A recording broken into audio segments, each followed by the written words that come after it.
Kral Space, Kral Space, I can't crawl. Kral Space, I'm invading your space. Kral Space, Kral Space, Kral Space, Kral Space, I can't crawl.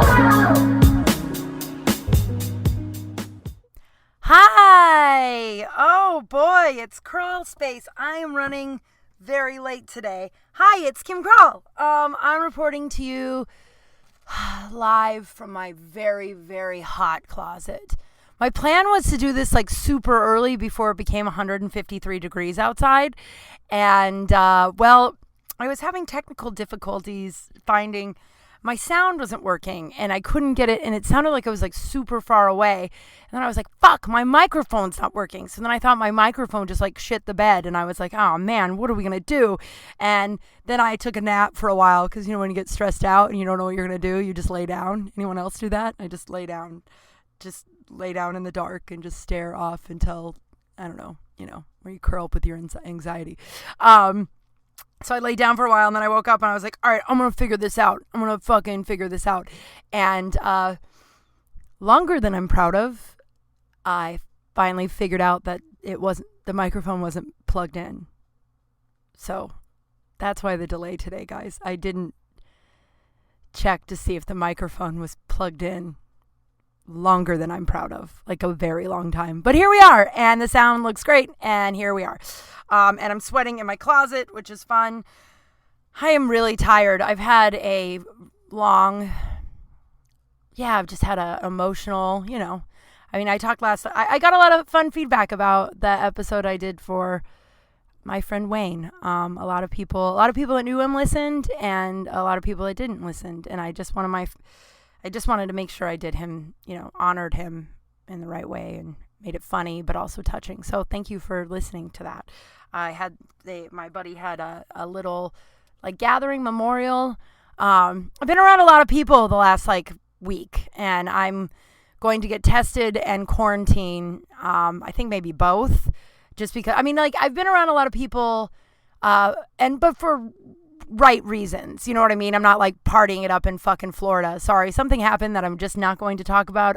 There's some people that I talk about a lot about how relationships are going to be different after this, at least, how I feel that I've let go of a lot of people. And I think the most polite way, I was asked about a person that I was very close to before the pandemic, about how she's doing. And the best way I could say, I was like, oh, we don't really speak often. And they were like, oh, are you guys not friends? And the best thing I could say was just like, we have very different opinions on how to handle the pandemic. / some of us don't believe it's real, or we don't care about other people. I'm not really sure I haven't asked, but I have been around a lot of people. I went to the memorial, there is less than 10.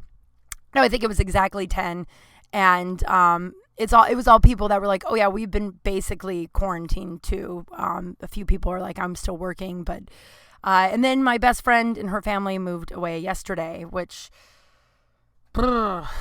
I don't know. I don't think it's really hit me yet. I cried.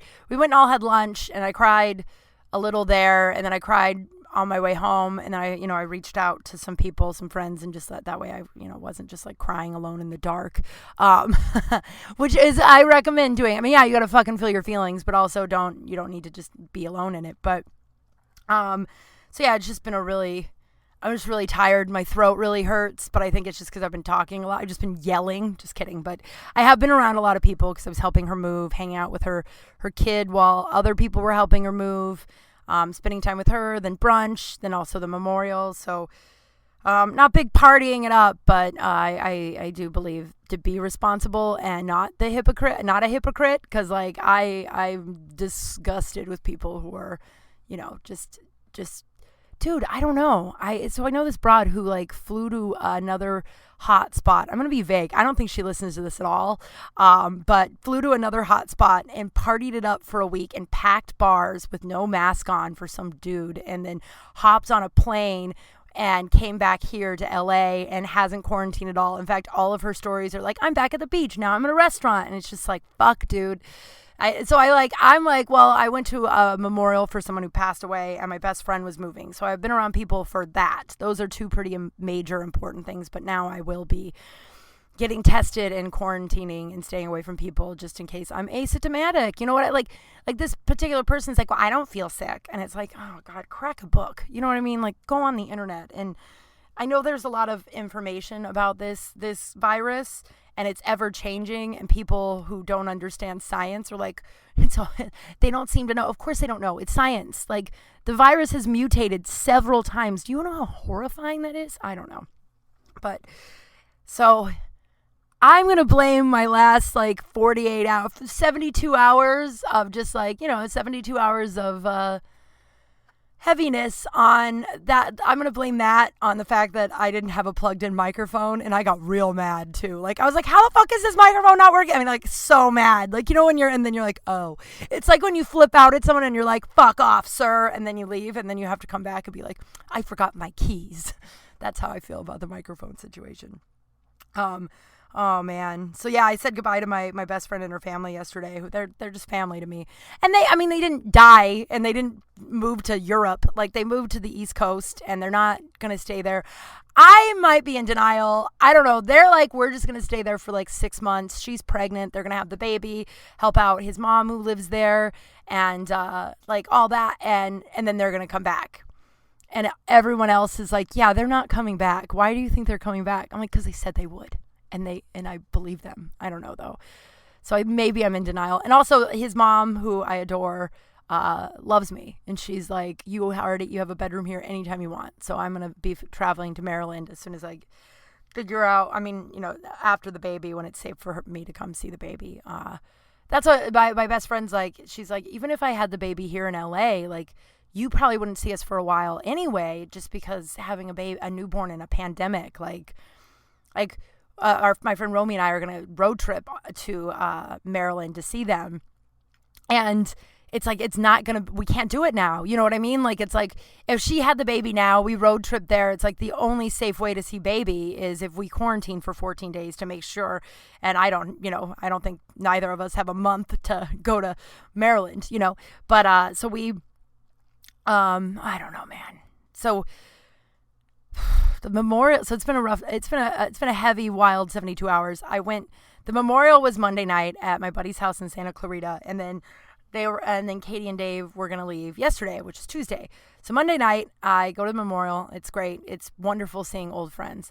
Oh, it's so great seeing old friends. It's people that I haven't seen in a really long time that, that crazy sports bar I tell you guys about. We're all it's so crazy to me. It's who knew that a place called Big Wang's that was full of sexual innuendos, Size Matters was written on my back for the better part of a decade. And I had to deal with douchebags being like, oh, the smoking rack. You know what I mean? Smoking rack, boobs. I had to deal with that shit. We all did for the better part of a decade. But who knew that this sports bar would create such a family?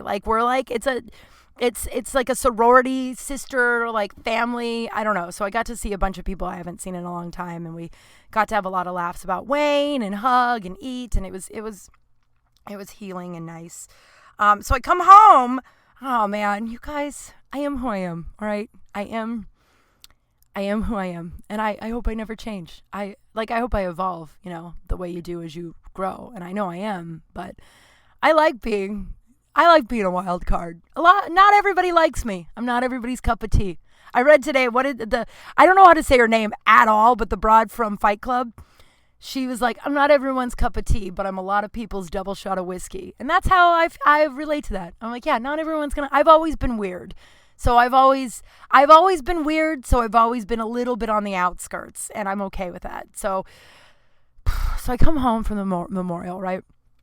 And I park my car and I walk by my neighbor's house. And fuck, I think they're going to try and find this podcast. Fuck. I got to listen and make sure. I'm pretty certain I did talk about them. Ah, fuck.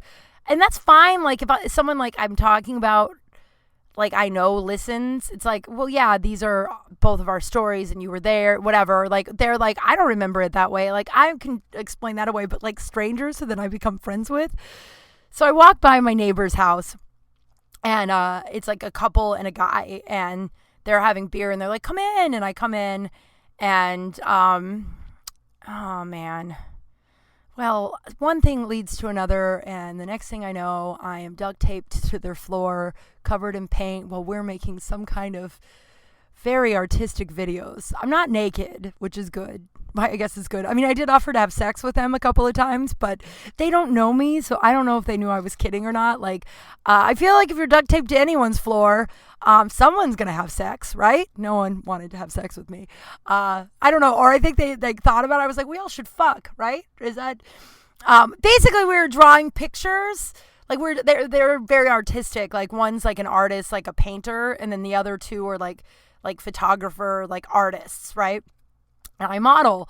So they get out paper and they're like, oh, we like to do this when we hang out. We drink wine and draw pictures. And I'm like, oh, and it was very clear very quickly. They meant like draw. I was like drawing stick figures and poop emojis and like, you know, like writing like stars, like, you know, child stuff. And then they're drawing like pictures of humans and they're really good. And it's like beautiful artistry.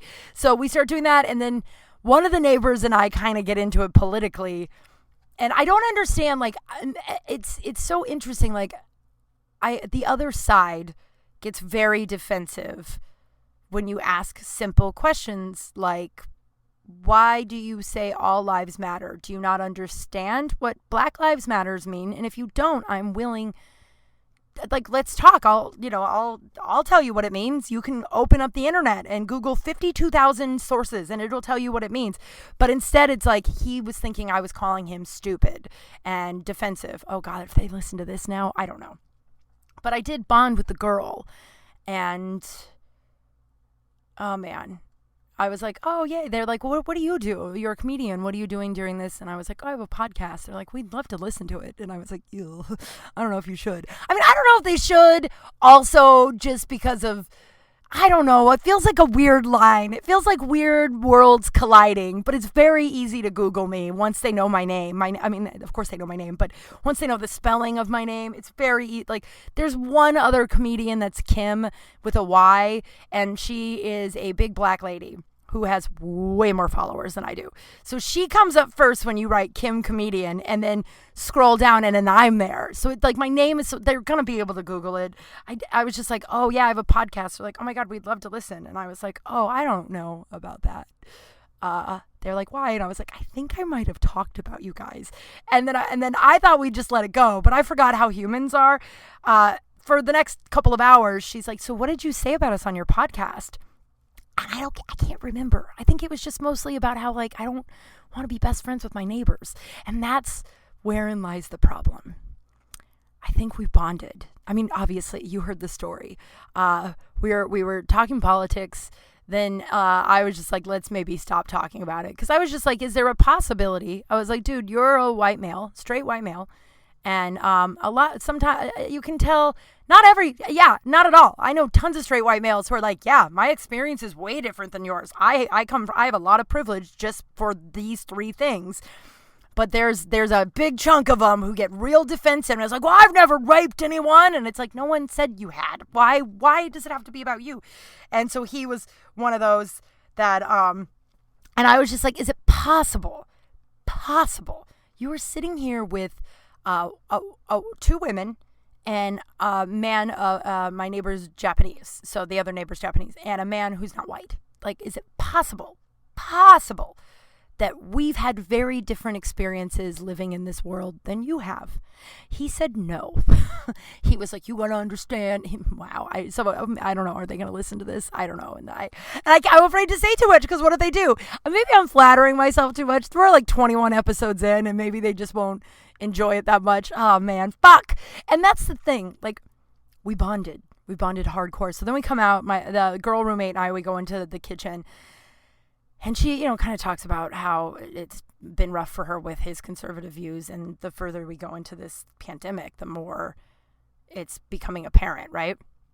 And so I'm so fucked up about the sound. I just have to keep remembering that maybe I'll check it. Hold on, pause. Hold on, I'll be right back. It's working. You guys, you already know that. You're listening and you're like, bitch, we can hear you. But one of my biggest fears is I'll tell a whole episode and I'll really, really love the episode. And then at the end of it, like the sound's off and like you can't repeat it. You know what I mean? Like you can't. So we come back out, we come back out of the kitchen and it's just like, let's not talk about politics anymore. So the one neighbor who's like the artist is like the visual artist. I guess they all were, but like painting and whatever. He brings out this like bleached out black hoodie that's been bleached out in some places, right? And he pulls out this duct tape and he's like, just, create. So we're just like sitting on the floor. And so then I'm making something. So I'm cutting up the duct tape and putting it on my legs just to keep it there while I'm waiting to put it on the shirt, if that makes any sense, like tape, you know what I mean? And so then he's like, oh my God, it's so beautiful. Can I take a picture of your leg with that tape on it? And I was like, yeah.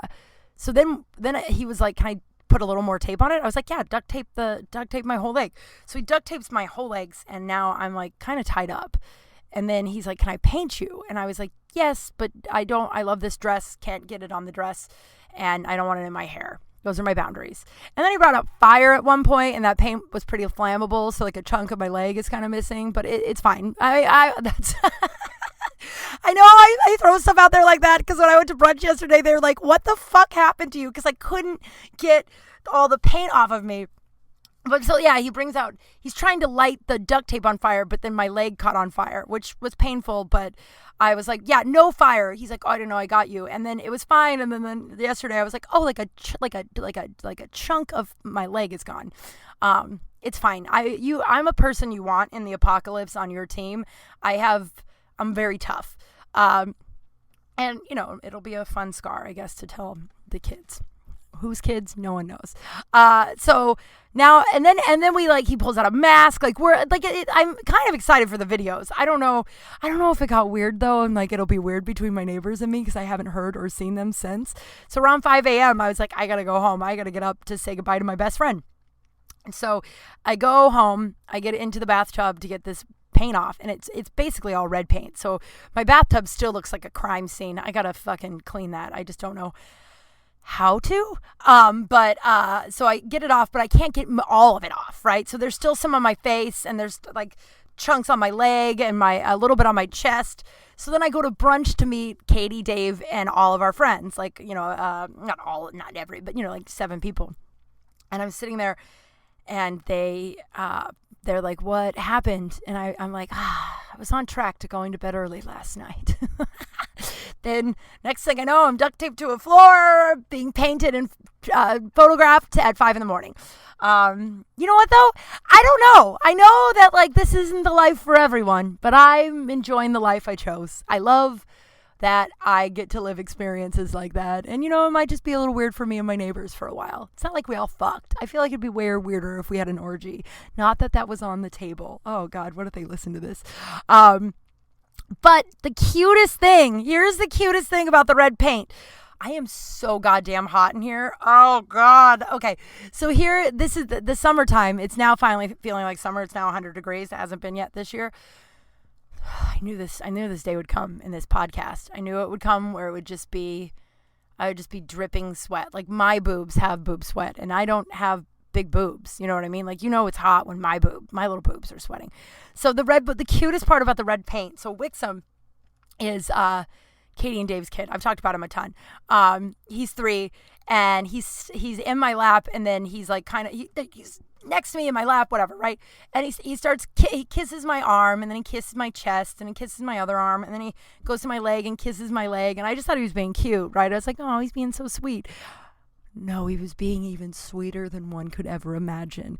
He thought the red paint was boo-boos. He thought it was blood and he thought I was hurt. So he was just going around to each of the dried paint. He wasn't eating paint, no one worry.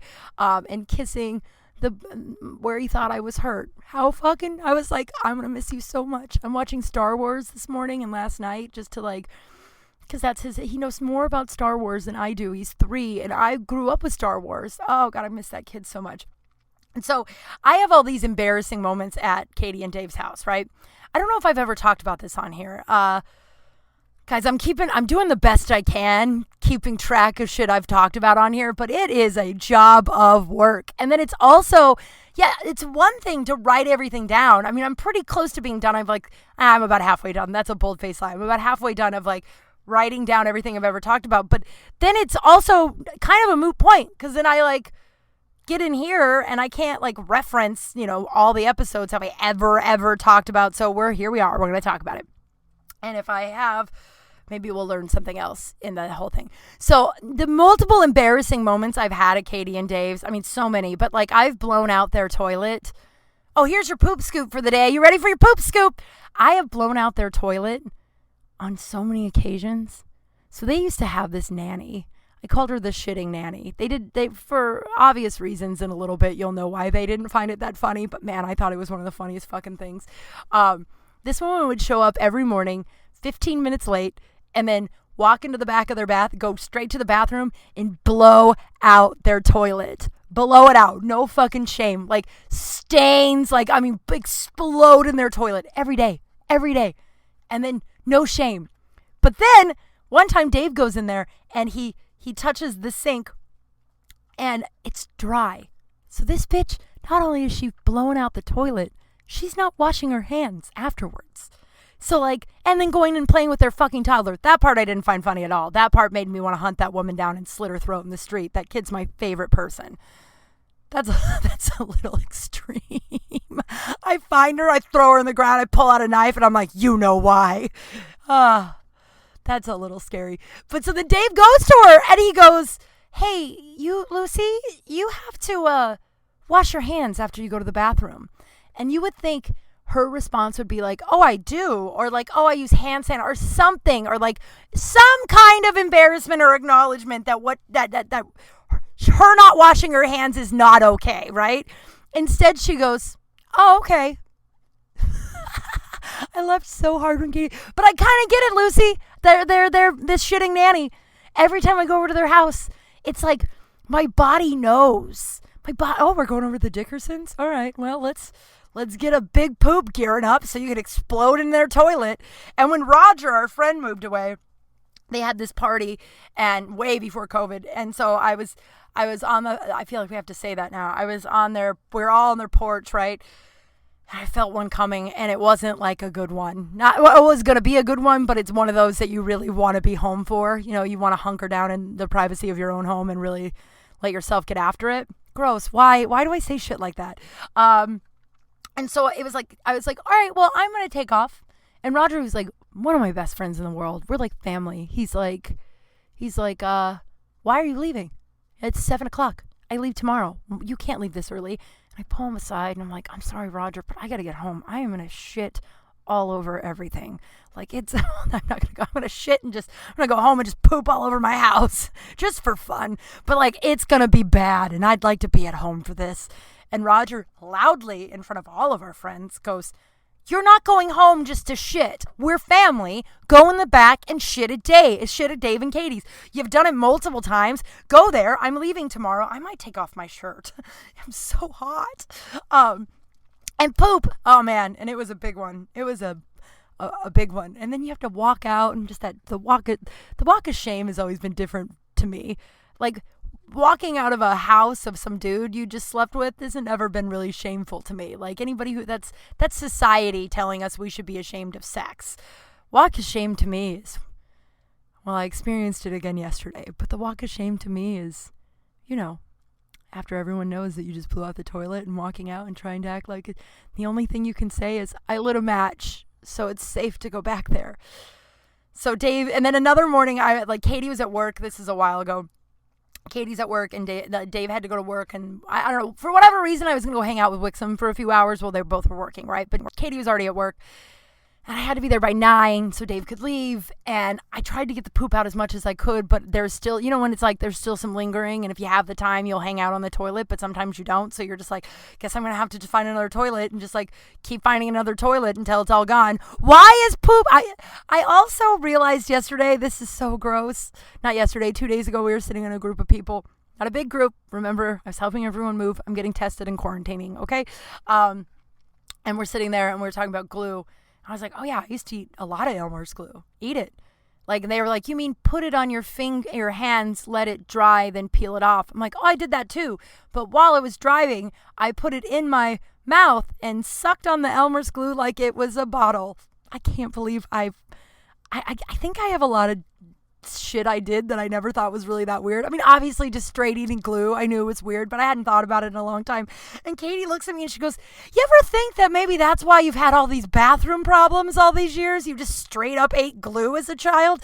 As we've talked about, I didn't have all of the supervision growing up. Like my parents,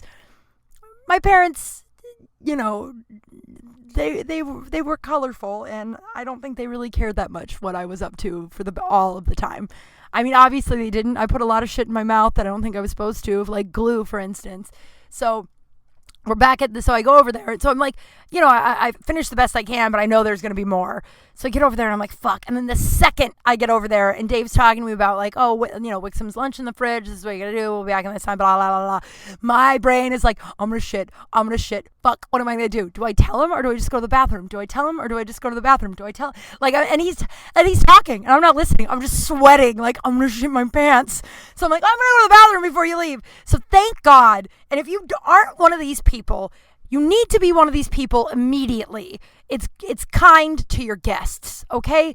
Thank God Katie and Dave have always had the home that it is comfortable to poop in. Maybe that's why I always did it in there. They had the squatty potty, they have wipes, and they have boatloads of matches, which will bring me to the next time I blew out their toilet. But boatloads of matches. So I knew that, and I knew it was going to be a quick one. It wasn't going to be like I'm going to camp out on the toilet because, it was explosive both times. So I went in there, exploded, lit a match. Everything was fine. No one was the wiser until I told Dave afterwards. I don't know why I do that. He had no idea and he didn't care. And every time I tell him, he's just like, all right, well, you lit a match, right? Like, so then they're leaving, right? Their place is pretty much this is like a week and a half ago. Their place is kind of packed up and pretty much packed up, right? Their bathrooms, and they're on a walk, and I'm going over there to hang out with whatever I was doing. I was going over there to hang out, help, whatever. And they're on a walk, and I text Katie. I'm like, I'm here, and she's like, oh, okay, well, we're on our way back if you want to just go inside. I was like, oh my God, I want to go inside. I have to poop, and it'll be better for me to poop before you guys get here. And she's like, yeah, we'll be there in a little bit. So I go in and I poop. And I kind of take my time because I know I have, they have a 3-year-old and she's like 7 months pregnant. She's pretty pregnant. So I knew it wasn't going to be like a swift walk back. If you've ever walked down the street with a 3-year-old, you stop a lot, right? There's some running, then there's stopping, then you sit for a minute. Like there's a lot going on. So I knew I had some time. So I really pooped. And then the matches were packed up. And I was like, are you fucking kidding? Out of all this stuff that you guys could have packed up, why'd you pack up the fucking matches? So I text Katie and I was like, there's no goddamn matches. So then I flush, I do my whole thing. And then I walk out and I was like, I'll just find matches. They've got to have matches somewhere, right? And as soon as I walk out, just Dave walks in.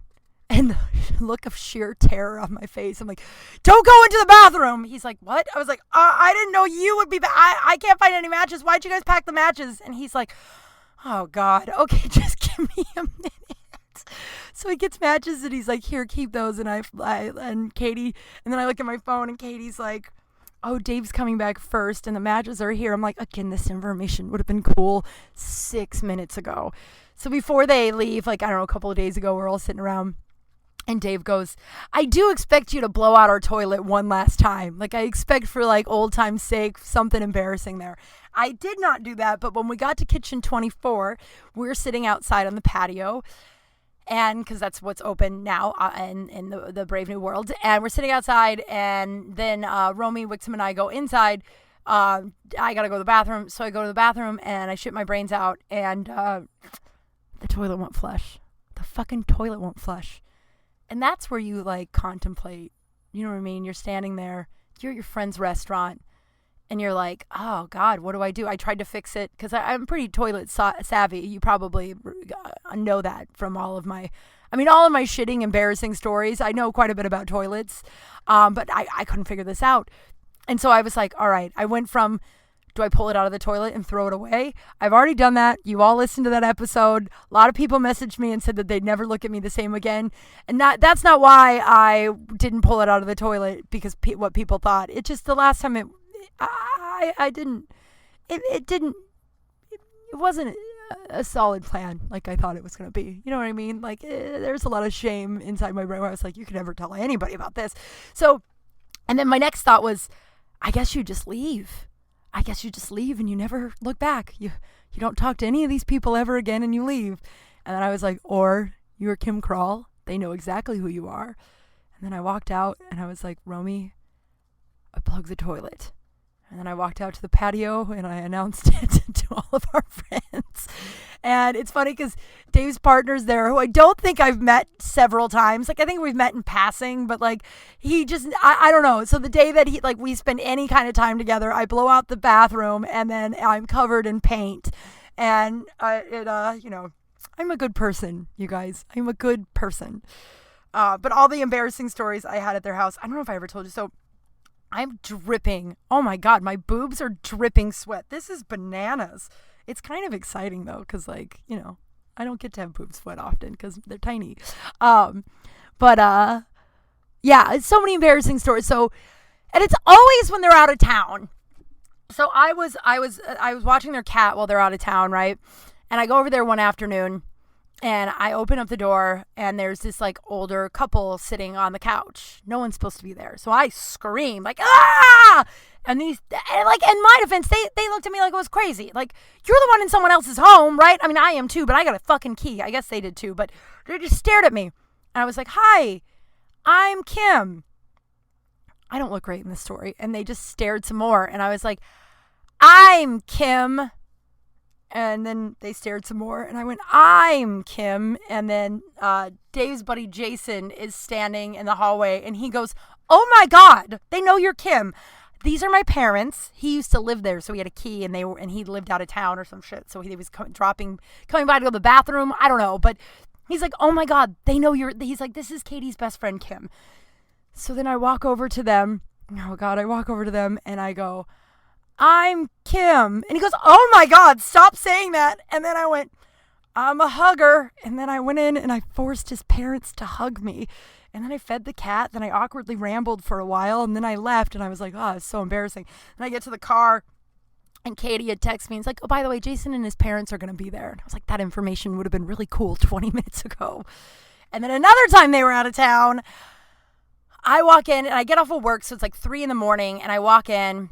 And I turn on all the lights because their places was a little scary. There was like a lot of things that were shaped like humans. And then they also had like shirts hanging up all the time for some reason. Like she had like a mannequin and then like, so it's a scary place to, then there's like a back porch that like, I don't know. I would just, every time I go over there at night, I turn on all the lights, right? I'm going over right after this because they left me some stuff. And she texted me yesterday to tell me to go get it yesterday. And I was like, it's dark out. Your place is very creepy when there was like furniture and you were like living in it. Now it's empty. I'm going to be really scared of it in there. So I need to go when it's daytime, right? So scared. I'm so free. I like random shit freaks me out, like empty apartments in the middle of the day. That's stranger shit. You know what I mean? So I walk into their place 3 a.m. I turn on all the lights and like I do. And then I'm talking to myself loudly and I bring up the ghosts. I'm like, hey, if there's any ghosts, I'm in here. Robbers. Like, I can't express to you how much I am talking to myself and loudly. So I walk into the bathroom and the bathroom has 2 doors, like the hallway door and then a door into the spare room, right? Or the Wixom's room. But Wixom was out of town with Dave and Katie, obviously. So I go in there and I say out loud, I'm going to check Wixom's room just to make sure there's no ghosts in there before I go to the bathroom. So I open the door and I see something in the bed. Now Wixom's bed, like not his crib, there's a big bed in there and I see something in the bed and you can't see because it's pitch black. And it turns out I don't have fight or flight. I just stare at whatever it is. And then I hear a voice, hi, Kim. And I just, like scream bloody murder, right? And then I was like, who is that? And it's their friend Tim. And Tim's like, he's my friend too, but he's like, it's Tim.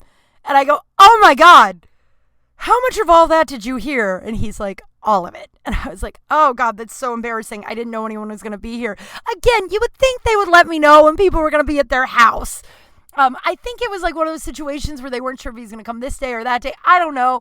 But I was like, okay, well, I'm just going to go to the bathroom and then head home. And he's like, okay, great. He goes, well, actually, the toilet has been acting up. So let me see if I can help. So he gets up And I walked in the bathroom. He's just wearing tidy whities. And then I'm like, oh, hi, Tim, good to see you. And then we hug over the plugged toilet while he's in his underwear at fucking 3 a.m. And I was like, I could probably just pee at my house because I live a half a mile away. I don't know why I couldn't have waited. But I did. And then I went home and I was just like, oh man, so embarrassing. And then the next time they went out of town, someone else was coming over for a couple of nights. It might have still been Tim. And a bunch of our friends was like, hey, we shouldn't tell Kim again because we want to see how like the embarrassing story unfold. So, oh man, I don't know. It's interesting. Like when you live in when you live in a place like Los Angeles, people leave a lot and new people come. And I think and as I'm lucky enough that I always talk about this. Yeah, and we'll do my one lucky broad today. I'm one lucky broad that, like, though I'm sad, I have, I have these massive connections, these wonderful humans that I call family. And as I said last week, I think that, like, yeah, it does equal that you will have a little bit more heartbreak, but it also equals you'll have so much more joy when you let people in. And yeah, I'm sad, but I also know, like, I have a place on the East Coast, and Roger lives 10 minutes away from where they'll be. And like, so it's like, I have it, like, the only thing now is that I just need to figure out Henry stuff, which Henry's fine. We're still waiting on either going to a new vet or the old vet to check new numbers. I'm getting his prescription renewed today or tomorrow. Like we're hanging in there. He basically lays in front of the air conditioning because, it's 188 degrees. But as soon as I figure out Henry's, daily regime and find somebody, I think my girl neighbor, we were talking and I was like, she was like, well, we always kind of wonder if we should ask you when we go out of town if you'd feed our cats. And I'm like, yeah, I definitely would. But I feel like we need to get to know each other a little more. And I think the boyfriend needs to not hate me. I don't think the boyfriend's my biggest fan because of all the politics that we talked about. I stand by that. You guys know who I am. I will always stand by what I believe in. And I think he's wrong. But I also really like her. And I trust her with Henry. And I trust her to give Henry a pill when she's supposed to, right? Like on a timely fashion. But as soon as that happens, then I will be headed East Coast. And maybe I'll be recording in Roger or Becky's closet. I don't know. I'll record in someone's closet. But I think Romy and I are going to drive cross country and see the Grand Canyon. That sounds like so much fun, right? I don't know. It'll be a lot of fun. But I'm one lucky broad that, though sometimes, people leave and it hurts and it's not forever and we'll keep in touch. And like, obviously these people are my family. Like Katie's my sister. We went to a guitar place, not Guitar Center, but a guitar place across the street from Guitar Center on Sunset. So Katie could get a case for her guitar. And Katie's pregnant, and we walk in, and the sales guy is like, oh, are you guys married? And I go, yes. Katie looks at me, and she goes, no, we're not married. And he goes, oh. And he looks at me, and I was like, I don't know why I would say that. I was on a Zoom the other night, and I told all of them, I'm like, sometimes when Katie and I are out with Wixom, I pretend we're married and that these are our children. And Katie knows me so well that she just knows I say shit like that to be creepy. But everyone on the Zoom was like, oh, that's really weird and really sad and super creepy. And then the guy goes, oh, are you guys sisters? And I was like, yes. And Katie looks at me and she goes, no. And I'm like, we're best friends. She doesn't let me pretend I'm her wife sometimes. It's bullshit. Just kidding. But yeah, so they're like family, and I don't know. God, guys, I'm so hot. And it's that time again where I cannot remember how long I've been talking. But I'm now playing. Oh, ow. I just hit my head on the top of my closet. I'm now playing with my boob sweat. Not on my boobs. It's now pooled on my stomach and lap. That's so gross. I'm so sorry. Oh, boy. So I've been wanting to tell you guys this story for a long time. Mostly because... But then, every week, like, for the last, month, I've had, major life stuff go on that I just dedicate the whole episode to Henry, Wayne, all that stuff. But I've been wanting to tell this story for a long time. Especially, so, when I was sick, oh, God, how do I even rip this Band-Aid off or tell this story? It's just going to be out of left field. I was thinking, so I when I was sick a couple weeks ago, I was like, God, the last time I felt this way, I had mono. Now, when I had mono, I went to the doctor, and it's called the kissing disease, right? And the doctor in front of my dad was like, why, how did you get this? Did you? And I was like, oh, water fountain or like whatever.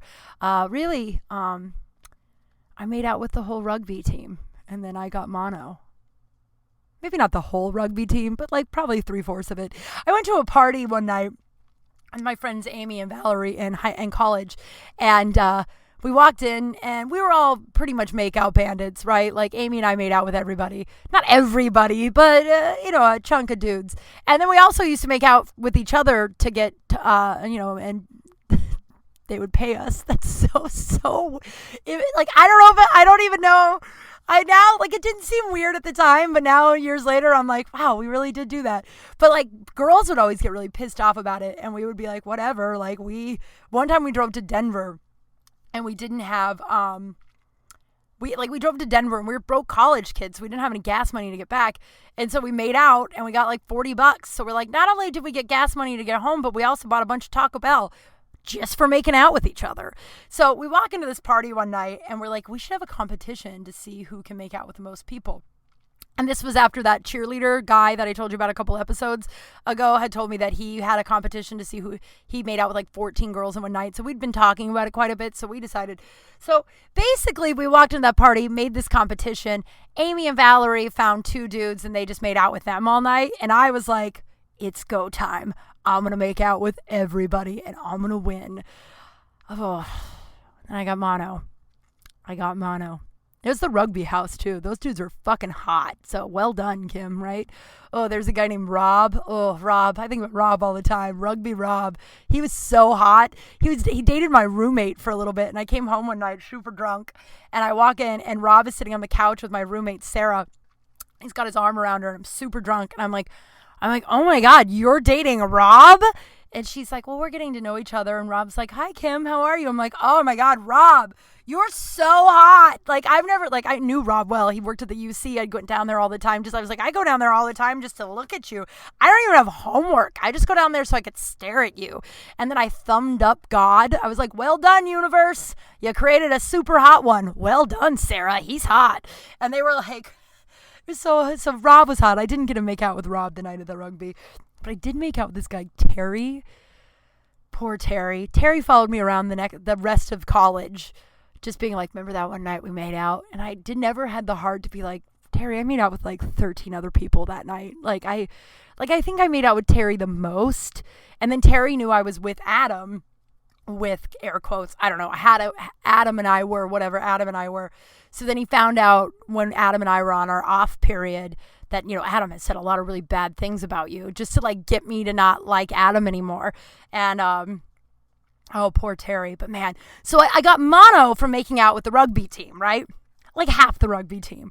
So cut to, I don't know, like a decade later, I'm living in Los Angeles, and I'm on this reality show that's hosted by Jerry Springer. Jerry Springer. Jerry Springer. Okay.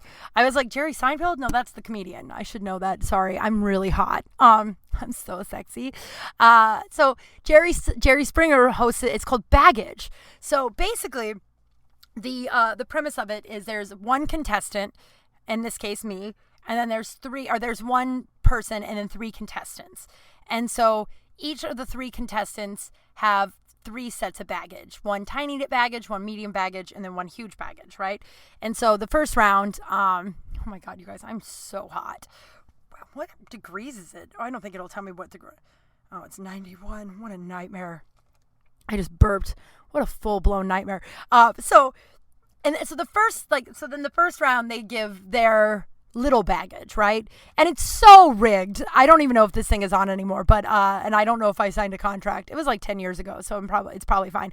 No, it is still on, because I'm going to post a photo of Jerry Springer and I that someone took a picture of watching Baggage like a couple of years ago. So I think it's still on. So embarrassing. So embarrassing. I actually got a helicopter ride out of it, so it was pretty cool. And I got like $500 for 3 hours of work. So that's why I did it. It was like, that's why I did all the reality I did. It was a job. But so so it's on the, when they're explaining the whole thing, they're like, and basically what we're going to do is they explain like, okay, each time, then let us know who you want to end up with, and we'll just tell you which baggage is there so you don't pick them, right? Which is so rigged. Just so you know, that's why reality shows to me, like, I know so much about, like the tricks. And that's why, like, I have a buddy who's on one where they made him look really, really, really bad. And yeah, he's a colorful man, so he probably didn't help them because he runs his mouth. But I'm like, I don't think it was that bad. I think they just, like, they edit it to where, I don't know, I was on Dating in the Dark, and I made fun of the guy I was with, my match or whatever, his earring. And I just said something about his earring. And then the producers asked me like 50,000 questions about that earring and how I felt about that earring. Then they edited it together, like making it look like I just went on and was like going to reject him because of this earring. The internet went wild. Well, like the 15 people who watched the show went wild. They called me a lot of names. They made fun of what I look like. It was so like, so reality shows, like, I don't ever really put a lot of stock into them. When people are like, fuck that bitch, it's like, it's TV. Still, even though it's reality TV, it's still fucking TV. So they tell me, they're like, and by the way, they didn't need to tell me who not to pick. The guy I ended up picking, his baggage was nowhere near the other guys. And these guys were mean too. The producer later told me, she goes, I have never seen these guys get so defensive and rude to the woman. They must really like you, or must have really wanted to be picked by you. They also did my makeup. I looked like a fucking Barbie doll. It was really, I was like, can I wear this makeup all the time? I look so pretty. So I understand that. I know you're not allowed to say that, but I think that's stupid. So the first round, so there's 3 dudes.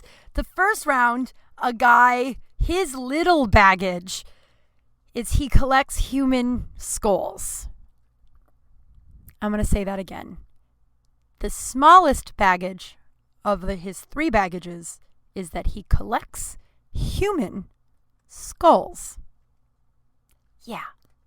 I can't remember what the other two were, but it was like, they were not that big of a deal. So I obviously picked that one, and they eliminated him, and I was a waitress at the time, and what he said was, I was like, oh, number 3, whatever, right? Whatever you say.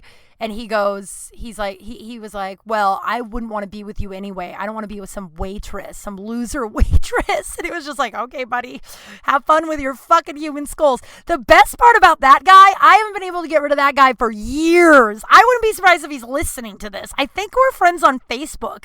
He came into Big Wangs, I don't know, 6 months later. I haven't seen the second guy, but the third guy I think I am friends with on Facebook, and I couldn't get rid of that guy forever either. I think he's married now, but the human head guy, he comes in with a big group of people, and I don't know who he is. I'm just like taking their order. And he looks at me and he goes, oh my God, do you remember me? And I was like, oh, I'm sorry. I see a lot of people in here. Like the place is packed. You know, we had a lot of regular, I was like, I see a lot of people. I'm so sorry. I don't, you look familiar. And he goes, I was on baggage with you. And I go, oh, you're a human head guy. And all of his friends slowly turn and look at him like, what the fuck? And I was like, oh, your friends don't know that about you. Do you still collect human skulls, or is that just, But yeah, that guy would show up Big Wangs all the time. And like every time I see him, he'll be like, Kim, hi. And he's so out of my ether that I'm like, who are you again? And then he has to explain baggage. And then I'm like, oh yeah, you're the guy who collects human heads. And he's like, I don't do that anymore. Every time I see him, he gets really defensive. I don't know. Maybe because what I'm going to tell you what my baggage was, I stand by it. So whatever, you know what I mean? Like, don't do shit if you're not going to be proud of be proud of who you are. I've made a lot of mistakes, a lot of bloody wrong calls. That's what Spike said on Buffy. I'm really sorry for that, for quoting Buffy in the middle of this. But yeah, I've made a lot of mistakes. I've looked really bad in my life. I've done a lot of things that I'm like, ugh, but I own every single one of them. You know what I mean? Because they've shaped me for who I am. So if you're going to go on national TV, it was the Game Show Network. I'm not sure how many people saw it, but if you're going to go on television and talk about your human skulls, you can't get upset at someone who only remembers you by collecting human skulls. Also, yeah, that's it. So he makes fun of me for being a waitress. Then we go on break. And then the medium baggage. I still can't remember the other guy, the one who won. Can't remember what his baggage was. But the second guy he shared a 1-bedroom apartment with his mom.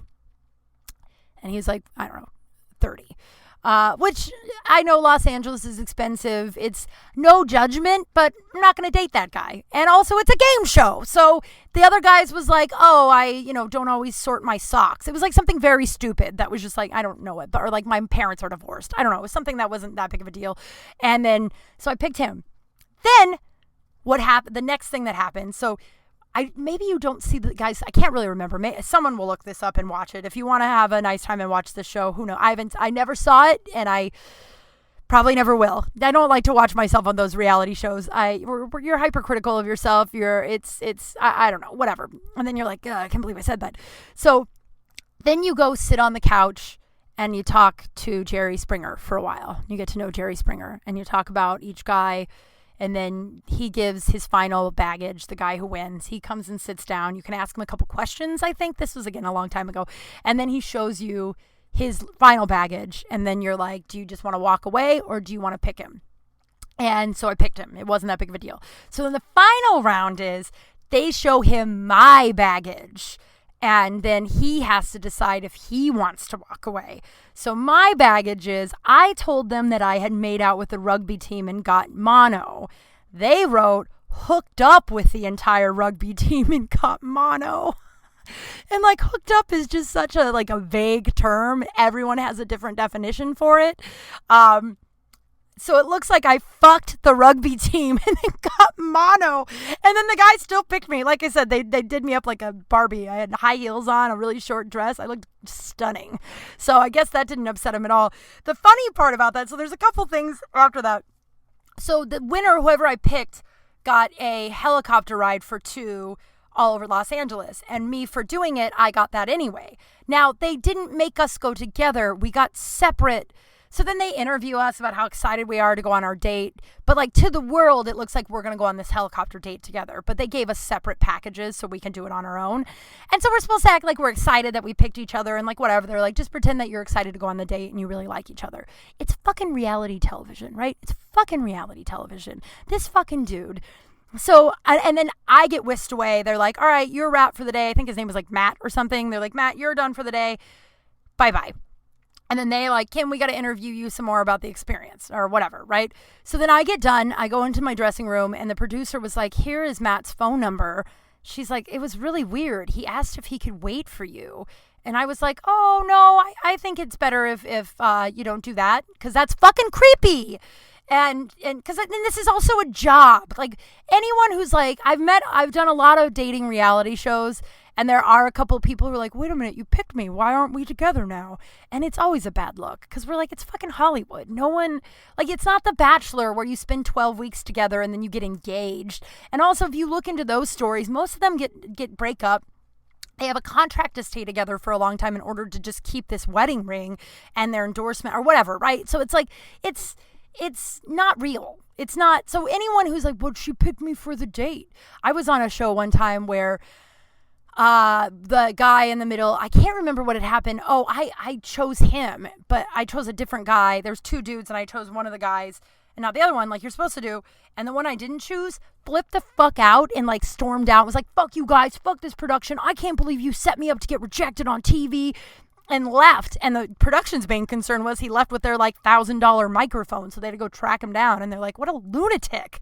Like, what a fucking lunatic. Like, it's a reality television show. So some people who are like, well, you did pick him. No, you still can't wait in my goddamn dressing room.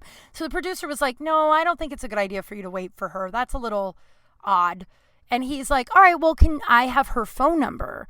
And thank God for, women in this industry and also men. A lot of men have protected me and things like this too. So thank God for people who protect each other in this industry. Because she's like, I can't give you her phone number, but if you want to leave yours. So she gives me the number and I was like, okay. And she goes, you're probably not going to call him, right? I was like, no, this motherfucker finds out where I live. Or not live, sorry, that's way creepier. This motherfucker finds out where I work and comes into big wangs. And once again, like I'm not...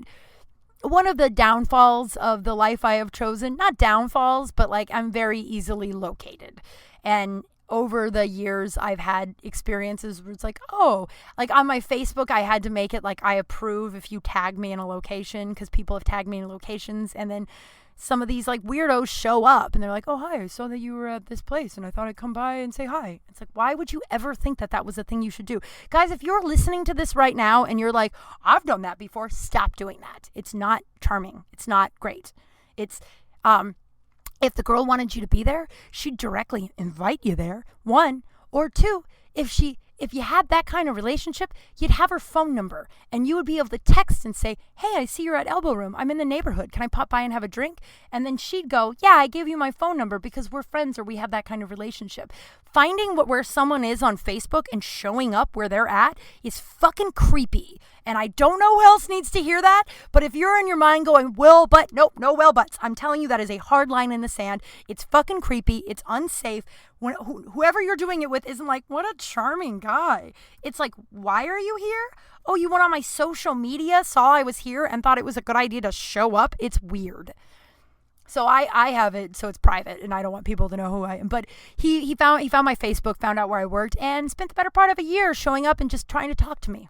We're friends on Facebook because at the time I was adding everyone who, even if I didn't know them, because when I was on Dating in the Dark, I was getting 40 friendship requests a day. And I was like, all right, well, this is sort of, I wish I would have just made a fan page at that time and I could have just directed them there.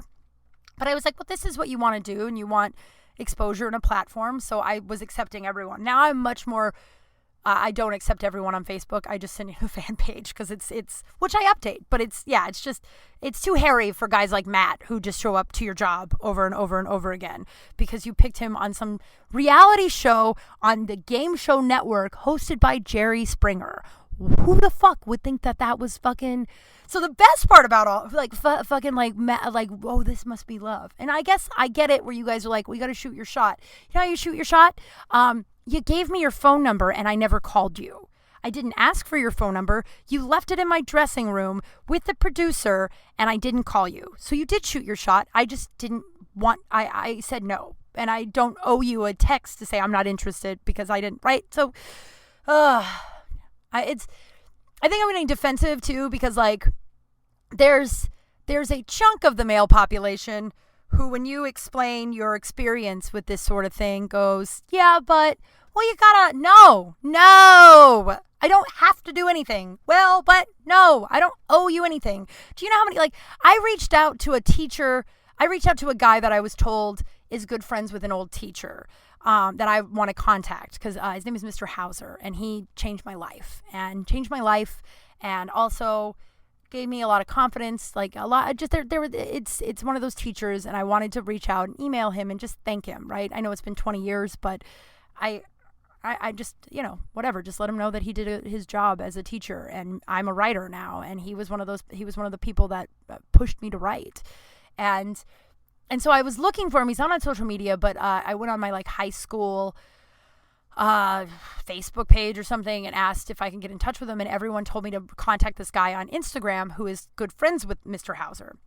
So I messaged this guy, and he wrote back, but in the time that I messaged him, my best friend and her family were moving across country. My friend died, and I have a sick cat. I didn't respond back right away. It's not like it was and then I truthfully, I forgot. Because once again, that's 3 very heavy things in 72 hours. And today he messaged me and he goes, wow, so never mind, I guess. I was like, what? What the fuck is wrong with people? And I mean, the multiple times I've gotten messages from dudes on Facebook and then I don't respond because I don't have to respond to you. If you do not have my telephone number, Facebook Messenger drives me crazy. I think that's why I'm really bad at the DMs because it's just they're filled with people who are men who, hey, beautiful, how are you? It's don't do that. Come on. And I ignore it.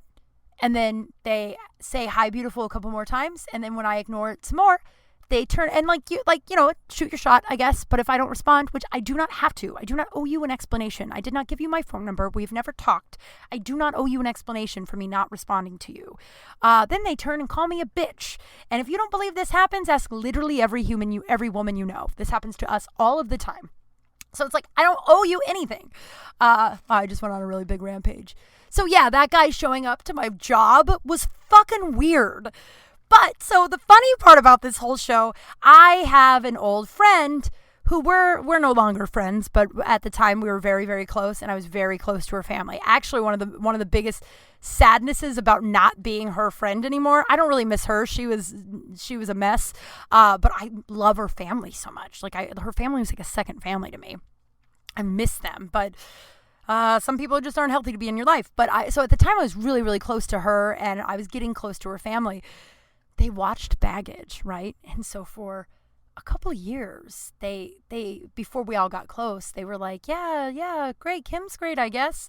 And then finally one time, the family sat Tasha down. Her name's Tasha. Sat her down, and they were like, hey, you seem to really admire Kim and really like her and like think she's so great. And like, we see that too when we're around her, but like, we watched her on this reality show and she fucked a whole rugby team and got mono. And like, so the family was always trying to give me a chance, but in the back of their mind, I went to a party one night and fucked like 40 dudes. And they were like, we just want you to be careful when you like, because you seem really influenced by her. So we just want you to be really careful. And then Tasha came to me and asked me, because I didn't know, like she didn't know this story, and I didn't know that they had watched this thing. And I had never really thought about the hooked up with the whole rugby team, because technically I did, right? I just didn't, I just made out with the rugby team. And she was like, yeah, they were really freaked out. I told her the whole story, and we laughed pretty hard about it. So that's my big, long story today that I've been wanting to tell you. Mono sucks. Oh, man. It really, I took my finals having mono. I was sophomore year of college, right before Christmas break. And I was so sick. Like, I was seeing double. I had to have someone drive me to my final, my last final, my psychology final. And I must have done well, because it was like, I wasn't a very good student. And it was between getting a C or a D, but I had to get an A in order to get the C. And I took that final seeing double and did not study very well because I was so sick.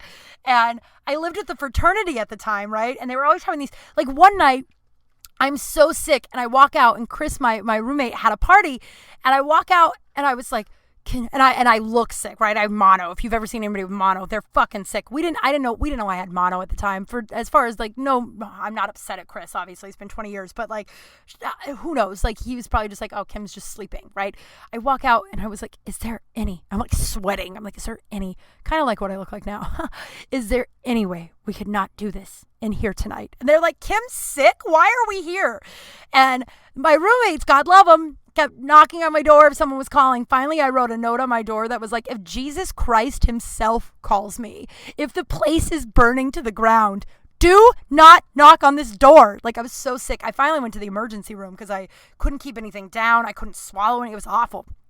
And then they put a shot of penicillin in my ass. Then I went back to Denver with my dad, and the doctor was like, yeah, you have mono, we're positive, but the penicillin blocks the mono test, so we'll have to do it later or some shit. I don't know. It was awful. I was sick for so long. But all these years later, I'm like, well, you had to get mono at some point. I mean, I think you can only, like, I think it's one of those things you can only get it once. I've heard multiple experiences with that. I think there's 2 strains of it, and you can only get each strain once. I'm not sure. I don't know if you know. I'm not a doctor nor a scientist. But you look back on how sick you were for that whole month, and you'd think I'd be like, I really regret making out with that rugby team. I don't. Actually, if you know me well, I don't regret making out with that rugby team. Oh, God, guys. I think, is that how we end it? I do not regret making out with the entire rugby team. Once again, it was probably like 3/4 of them. It's like 15 dudes. And Terry. Terry, I don't think was on the rugby team. I think he was just friends with the rugby team. He was pretty short. I failed to mention that. Poor Terry. I wonder where he is now. Maybe I'm the one that got away. I always pretend, fantasize that I'm Terry's one that got away. Just kidding. I don't think about it that much. That's our episode, guys. Yay. Hey, I got merch. I'm waiting for the mask that says awkward and awesome, and I'm going to see how that looks on me, and then I'll be promoting. But I got my sweatshirt and my t-shirt, and I'm in love with it. I think it looks great. So if you want to buy a t-shirt, it's a merch shop, so it is a little expensive because it's an outside company that's making it, and it's not like I get like $2, so it's not like a financial thing. It's more of like, yay, get my brand out there and get, and it's fun. I'm really proud of these shirts and stuff, and I hope to grow it, and I hope to. So if you want to support the brand or you need a new t-shirt or a mask, go to kimkral.com, and there's a shop there, and so it's up and running. I'm very excited, and it'll probably change here and there, but that's where it's at now. And I got a sweatshirt that says sweet and creepy, and I fucking love it. It's 109 degrees outside, so I won't be wearing it for the better part of the next 6 months, but I love it. And still no word on Dash, but we're just chugging along here. I love this here. So all that stuff will come about at some point, but in the meantime, I will be recording and releasing an episode. We're just going to say every Monday before the day is over. I try to get out before noon, but, life happens, my friends. And, give me a follow if you don't already. KYMKRAL on all the socials. I've been trying to tweet a lot more lately. And let's see what else. If you get a chance, I would really love it if you leave a rating and a review. They are growing steadily, but I would love it if you are listening and you love what you're hearing. It really does a lot for the podcast and the exposure and getting more and getting like people that will want to work with me interested if they see more ratings and reviews, especially if they're good. If you don't like what you're listening to, just disregard this whole thing. Oh, for fuck's sake. Sorry, just got a text. Someone, it's fine. Oh, for fuck's sake. That's really funny. So yeah, every week on Wednesday, I'll be releasing a new episode. Thank you so much for listening. And thank you for all the love and encouragement you guys have been giving me the last couple of weeks. It has been with Henry and Wayne and Katie. And it's been an emotional, heavy couple of weeks. And now I just want to sleep for like 8 days, but I also have a very messy apartment and I would like to get back to life and get back to, just a daily routine. Find a job too. If you guys have any remote jobs that you want to send my way, it's starting to hit a wall with that shit. You know what I mean? All right, that's it. I've done an hour. I've talked for an hour. You've been here listening to me. It's so much fun. I love you guys. Wear a mask, be kind, and I'll talk to you next week. Bye. Kral Space, Kral